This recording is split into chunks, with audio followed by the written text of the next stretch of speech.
inaumiza na inaumiza sana. Hili tukio kwa kweli kwa hapa kwetu linasikitisha. Ni tukio la kusikitisha lenye simanzi ni taharuki iliyotokea hapa mtaa wa Geni Barazani kufuatiwa kudaiwa kuuawa kwa mfanyabiashara wa mazao aliyejulikana kwa jina la Thomas Karato mwenye umri wa miaka 48, mkazi wa eneo hili, huku marehemu akiwa na majeraha sehemu mbalimbali za mwili wake. Hata hivyo, jeshi la polisi limefika na kuchukua mwili huo. Taswira ya habari imezungumza na baadhi ya wananchi wa eneo hili, huku wakilani na kuliomba jeshi la polisi kufanya uchunguzi wa kina ili kubaini chanzo cha tukio hili. Mimi kwa majina naitwa Janes Joseph Darabe, ni mwenyekiti wa jumuiya ya wazazi wa Chama cha Mapinduzi mkoa wa Manyara, na pia ni mkazi wa kata Asinge, na mtaa Geni Barazani ni mtaa tunaopakana nao.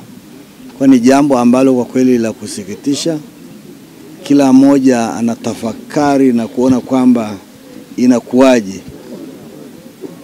kwenye mtaa wetu tumempoteza mtu ambaye ana watoto wadogo, ni rafiki yetu, tunafanya naye shughuli mbalimbali za kiuchumi. Jambo hili ndipo tunaporudi kwenye dhana ya ukatili.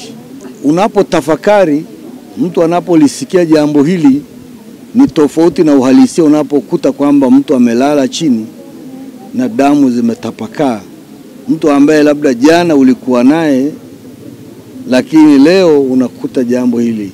Ni bora ungetamani mtu augue ndio haya mambo yatokee, lakini si kwa unyama wa kiasi hiki.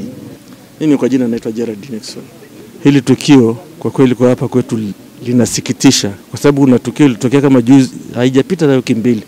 Kuna bwana alichomwa kisu hapo hivi na watu wasiojulikana. Mpaka sasa hivi wako ndani, na sasa hivi tena tunakuta tukio kama hili. Lakini hatuelewi hawa jinsi, kama mimi nafsi yangu sielewi jinsi walivyokuwa naishi huko ndani, ila naambiwa tu kwamba walikuwa wanaamuliwa ugomvi mara kwa mara. Yeye na mke wake, ugomvi unaamuliwa, fika kwa wakubwa wanarudishwa wanaishi. Mimi naona kuepukana na matukio haya, ulinzi uimarishwe zaidi. Kuna vijana wanatembea tu hawaeleweki, wengine wanakuja wageni tu hapa hawaeleweki. Kwa hiyo ulinzi nafikiri bado haujaimarika vizuri mpaka sasa hivi. Naitwa Lucia Karato.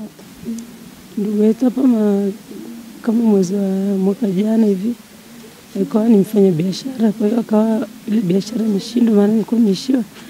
Kwa hiyo akawa anasumbuana sana na mke wake. Maana vikao vingi hapa tumeshakaa. Wananiambia mke ananizarau. Anaenda kutembea mpaka saa 6 za usiku. Siku nyingine apiki afanyaje? Sasa kwa hiyo kama mtu hatoki ndani, tunakuja kumsalimia kama mgonjwa.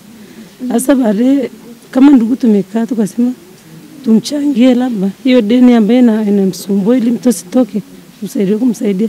Lakini baadaye tumeona deni ni kubwa sana, tumeshinda. Lakini baadaye kakaangu anaanza kunipigia simu, mke wangu ni hivi na hivi na hivi na hivi. Kwa hiyo unaonaje? Akanambia mtu mwache kwanza.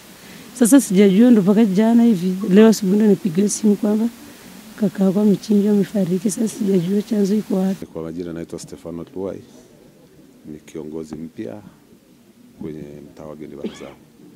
Tukio hili ni kubwa, kaonekana kwamba tukio hili japo ni kubwa, lakini inaonekana hata jirani hajasikia.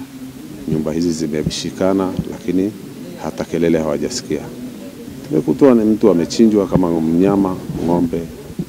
Basi bwana huyo mtu amefanya jambo lake alikusudia, na tayari mtu huyo na kupoteza maisha. Nyumba haijavunjwa kabisa. Nikiripotia Dodoma TV kutoka hapa mkoani Manyara, mimi ni Kitana Hamisi, Kimvuli cha Jamii.